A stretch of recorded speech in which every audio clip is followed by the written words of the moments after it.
Before credit cards showed up and turned spending into a game, nobody except a select few could win. People actually had a system. And not just any system, a set of daily habits so effective that the financial industry spent decades quietly burying them. This video is about 20 of those habits.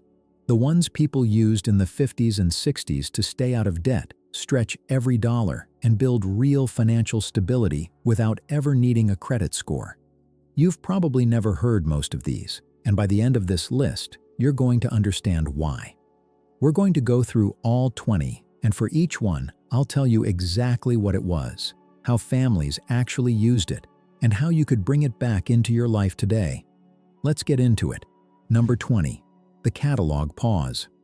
Before Amazon and one-click buying existed, there was the Sears catalog.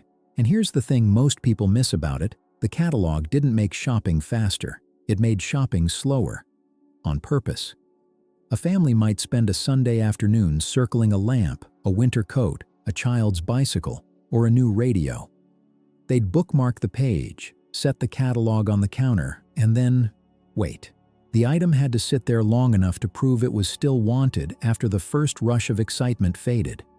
2 weeks later, if nobody cared about the circled lamp anymore, the family had just saved money without feeling like they'd sacrificed anything. The ordering process itself added friction too. Someone had to write down the item number, double-check the size, calculate postage, and send actual payment. That was 4 or 5 steps between wanting something and owning it. Credit cards collapsed all of that into one swipe. But the old catalog pause taught something credit cards never will. Wanting something today doesn't mean you need to buy it immediately. The modern version of this is simple. Put anything over $30 in a cart and leave it there for some time. If you still want it later on, buy it. You'll be shocked how often you forget it's even there. Number 19. Trading stamp patience. This one sounds almost quaint until you realize it was teaching kids delayed gratification before that was even a concept anyone talked about. Trading stamps worked like a slow, physical version of reward points. Grocery stores, gas stations, and other retailers handed out stamps with every purchase. Families pasted them into little books and saved those books for months until they had enough to redeem for household goods, a toaster, a set of towels, a lamp, a small appliance. Some families planned their grocery trips around double stamp days. Children could actually watch the books fill up over time, which made the waiting visible and real. Credit card points today make rewards automatic and invisible. You accumulate them without thinking, which means you spend without thinking. Trading stamps made the patience part impossible to ignore because you were literally pasting proof of your progress into a book every week. The lesson here isn't to go find trading stamps, it's to make your savings visible. A chart on the fridge, a jar with cash in it, a progress bar on your phone. When you can see the goal getting closer, you're more likely to stay patient enough to reach it. Number 18. Bottle deposits. This is a small habit with a surprisingly large psychological impact, especially on children. Empty soda bottles and milk bottles weren't trash because they still had value. A kid who collected bottles from the garage, the porch, or the side of the road could turn them into real nickels and dimes. It was usually one of the first times a child understood that money was something you could find, earn, and exchange instead of just something adults handed you. But the deeper lesson was about waste. Spending didn't fully end at the cash register because some value could still be recovered. That idea that there's often money left in things you've already paid for is one that most people completely lose as adults. Today you can apply this same thinking to selling things you no longer use, returning items instead of letting them pile up, or actually using store credit and gift cards instead of letting them expire in a drawer. The mindset is the same. Look for the value that's already sitting around before you go looking for more. Number 17. Milk delivery forced a daily inventory habit. Milk delivery sounds like a convenience, but it actually created something most modern households have completely lost.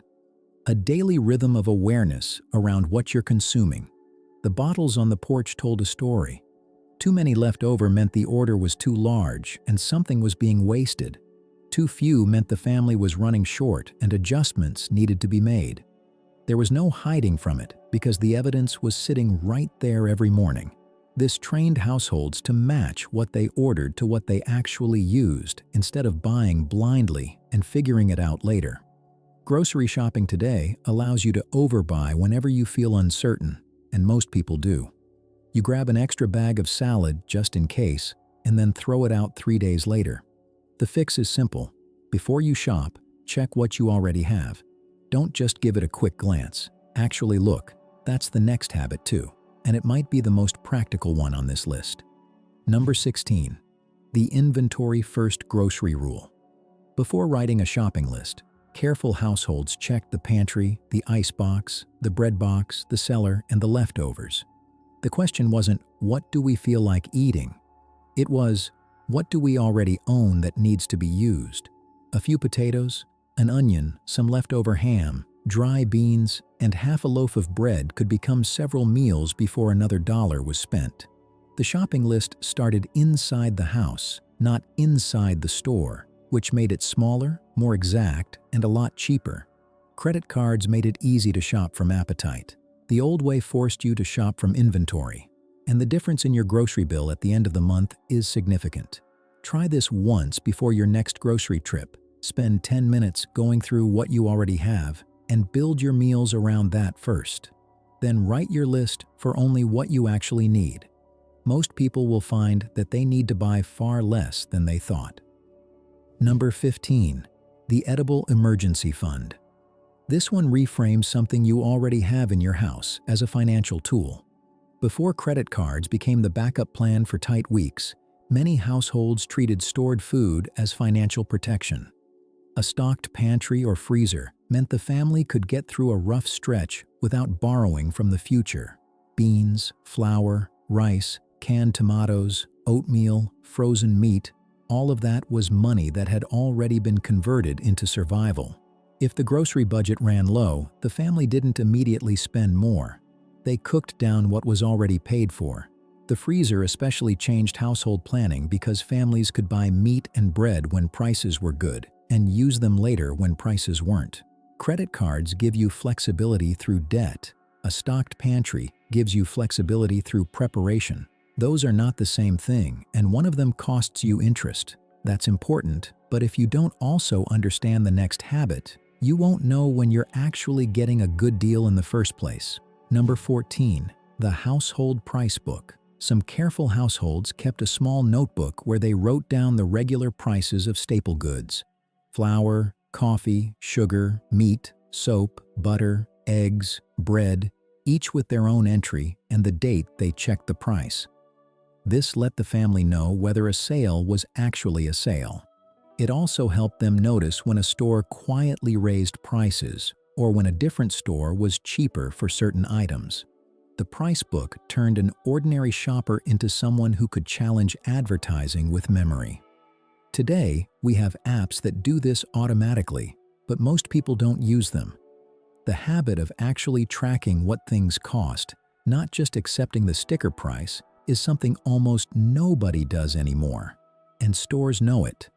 That's why sale tags are everywhere, even when the price hasn't actually dropped. You don't need a notebook. A note on your phone works fine. Just start writing down what you pay for the things you regularly buy. After a month, you'll know more about your spending than most people learn in a year. Number 13. The Paper Trail Budget. Distribute the paycheck into envelopes before spending and save all receipts from your purchases. That was the system. The envelope told the family how much was allowed for groceries, rent, coal, insurance, and school clothes. The receipt drawer showed where the money actually went after the trip was over. Together, they created a feedback loop that was impossible to ignore. Plan the money first, then review the evidence later. Overspending was hard to hide because the proof was sitting in the kitchen drawer. Credit card statements arrived later, but the old paper system kept the family aware while the month was still happening, not after it was already over. This is the envelope budget, and it still works. You can do it with actual envelopes and cash, or you can do it with a spreadsheet that mimics the same structure. The point is that every dollar gets a job before it gets spent, not after. Number 12. Store credit had a face. Before general-purpose credit cards, credit was tied to a specific store or local merchant, and that changed everything about how it felt to borrow. The store knew you. They knew your address, your account history, and sometimes your family's reputation in the community. Charging too much wasn't just a private financial problem. It could become a social embarrassment, and that friction made people think twice. Store credit also had natural limits because it only worked in one place. A department store account might help with furniture or a winter coat, but it didn't follow you into every gas station or restaurant. Credit cards removed all of that friction, which made borrowing easier and also made it almost completely invisible. The modern version of this habit is giving your spending some kind of accountability. A partner, a friend, a financial check-in with yourself once a week. When spending has a face, even if that face is just your own reflection, you make better decisions. Number 11. Finishing purchases before beginning. Another one. Layaway was more than an old retail system. It was a household discipline tool.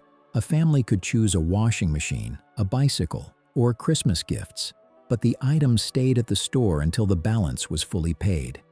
That changed the psychology of buying completely. The family had to keep choosing that item week after week as they made payments. If money got tight or the excitement wore off, they could walk away before it became debt. Many households also followed an unwritten rule that one major purchase had to be finished before the next one started. This prevented families from stacking 3 or 4 payment obligations at the same time. Credit cards broke that separation by blending everything into one balance, making it almost impossible to feel how many financial promises you'd already made. The modern version is simple. Finish paying off one thing before you start saving for the next. Don't let your obligations pile up on top of each other. Number 10. The household wish list. This is a habit that sounds obvious, but almost nobody actually does it. Families kept their wants in order instead of treating all desires as equal. A washing machine before a television. School shoes before curtains. Storm windows before a new sofa. The ranking prevented small wants from stealing money that was meant for larger needs. It also gave the household a shared sense of direction. When extra money appeared, it already had a job because the family had talked about priorities beforehand. There was no debate in the moment because the decision had already been made in advance. Credit cards make every want feel equally urgent because the money always feels available. But if you sit down and actually rank your financial goals, not just list them, but put them in order, you'll make very different decisions when extra money shows up. If you're finding these habits useful, hit subscribe and drop a comment. I want to know which of these habits you've actually tried or grew up seeing your family use. Number 9. Mail-in refunds. Before instant cashback and automatic rewards, some households saved labels, box tops, proofs of purchase, and refund forms. These went into drawers and tins until someone had enough to mail away for a small check, a household item, or a rebate. The process required real attention. You had to notice the offer, save the proof, fill out the form, mail it, and wait weeks for the result. That waiting period made the bargain feel earned instead of automatic. It also made people far more selective about what they bought because the effort was real. Credit card rewards today are passive. You accumulate points without thinking, which means you spend without thinking. The old system made savings feel like household work, and that friction was actually valuable because it kept people engaged with where their money was going. Number 8. Seasonal buying. Older households planned purchases around the calendar instead of buying whenever the desire appeared. School clothes came before school started, not when a sale email showed up in January. Coal and heating oil were arranged before winter. Canning happened during harvest. Christmas money was saved long before December. Families also waited for white sales, end-of-season clearances, and post-holiday markdowns. They bought certain foods when they were cheap and in season, then preserved or stored them for later. The calendar was part of the budget. Credit cards made every season feel like buying season, but timing still matters. A winter coat bought in March costs less than what it costs in November. A grill bought in September is half the price it was in May. The deals are still there, most people just don't plan far enough ahead to catch them. Number 7. Having a good room. Many homes had a parlor or front room that was used only for guests, holidays, and special occasions. Some people today tend to see this as stuffy or old-fashioned, but financially it was a smart move. Sofas, rugs, lamps, and curtains lasted much longer because they weren't exposed to daily wear. Children, pets, work boots, and rough use were kept out of the best room. That meant the family didn't have to replace furniture as often, and in a cash-based household, replacing the sofa was a serious expense. Credit cards made replacement feel less serious because the pain of the purchase is delayed, but the good room came from a world where durability mattered more than convenience. The modern version of this habit is simply being intentional about how you treat the things you own. Taking care of what you have is one of the cheapest financial habits there is. Number 6. Maintenance night. Many households had regular repair habits, even if they didn't call it anything formal. Buttons were sewn on before shirts became useless. Socks were darned before holes spread. Chair legs were tightened before they broke. Small appliance problems were checked before replacement was considered. The repairman was the last step, not the first. Families kept sewing baskets, button jars, glue, oil, spare screws, and basic tools around because ownership came with the responsibility to maintain what you had. Credit cards shortened the distance between annoyance and replacement. Something breaks, you feel frustrated, and 30 seconds later, you're buying a new one. But most things that break can be fixed for almost nothing if you catch them early. The habit of doing a quick walkthrough of your home once a month, tightening, patching, replacing batteries, checking for small problems, can save hundreds of dollars a year. Number 5. The company is coming spending filter. Older households separated private comfort from public presentation in a really practical way. They didn't try to make every room, every outfit, and every object look new all the time. Instead, they kept certain things ready for company: a clean tablecloth, decent dishes, polished shoes, a presentable room, and one good outfit. This reduced the pressure to constantly upgrade everything. The family didn't need a magazine-perfect lifestyle. They needed enough dignity for guests, church, school events, and neighbors. That distinction saved real money because it focused spending on a few visible standards instead of the entire household. Credit cards helped blur this line by making it easy to upgrade everything at once. But the old filter is still useful. Ask yourself whether you're buying something because you genuinely need it or because you're trying to maintain an image that nobody is actually checking on. Number 4. The pantry budget reset. This builds on what we talked about earlier with food storage, but it goes a step further. Some households had a rule that before any new grocery spending happened, the family had to cook down what was already in the house, not just check the pantry, actually use it. A full week of meals made entirely from what was already paid for before new money went toward food. This habit served two purposes. First, it prevented food waste, which was and still is one of the biggest hidden expenses in any household budget. Second, it reset the pantry so you always had a clear picture of what you actually had versus what you thought you had. Today, the average American family throws out somewhere between a quarter and a third of the food they buy. That's not a small number. If your grocery budget is $500 a month, that's potentially $150 going straight into the trash. A pantry reset week once a month can cut that dramatically. Number 3. Treating the bank as the last resort, not the first. This one is about the order of operations people used before credit became the default solution to every problem. Before calling the bank or reaching for a credit card, families worked through a sequence. First, could they wait? Second, Could they use what they already had? Third, could they fix it themselves? Fourth, could they borrow the item, not money, the actual item, from a neighbor or family member? Fifth, could they trade something? Only after all of that came the question of whether to spend money at all. Credit cards collapsed that entire sequence into one step. The moment a problem appears, the solution is to spend.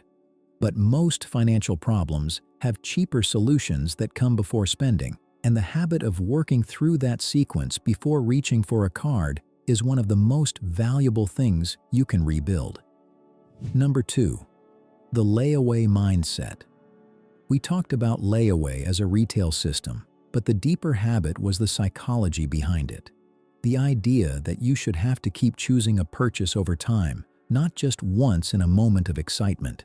Some families applied this to every significant purchase, not just the ones at the store.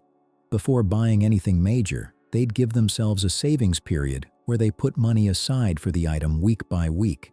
If the excitement faded before the money was there, they didn't buy it.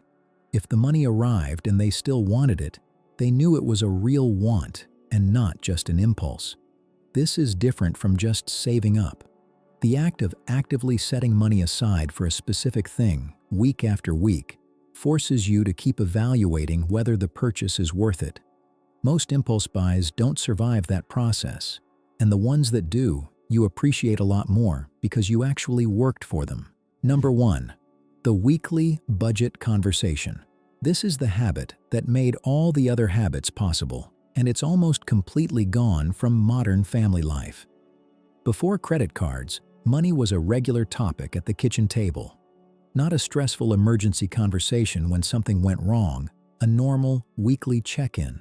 How much came in, how much went out, what was coming up, what needed to be saved for, and whether the family was on track. Everyone in the household knew roughly where things stood. This did several things at once. It kept the budget from becoming one person's secret burden. It gave children a realistic picture of what things cost and how decisions got made. It created shared accountability, so when the family decided not to buy something, everyone understood why. And it made financial surprises much rarer because the household was paying attention every week instead of once a year when the tax return came in. Credit cards made it easy to keep spending invisible, and invisible spending is the enemy of every other habit on this list. When you can't see what's happening with your money, all the planning and patience and discipline falls apart. The fix is to bring the conversation back. Once a week, 10 or 15 minutes, just look at the numbers together or by yourself if you're managing solo. You don't need a spreadsheet or an app or a financial advisor. You just need to look. So here's what we covered. 20 habits that people used before credit cards made borrowing the default answer to every financial problem. The catalog pause and layaway taught patience. The price book and paper trail budget kept people honest. The pantry and seasonal buying gave families flexibility without debt. Maintenance habits and the good room protected what they already had. And the weekly money conversation held all of it together. None of these are complicated. None of them require an app, a subscription, or a financial degree. They just require the kind of intentional attention to money that used to be completely normal and has somehow become rare.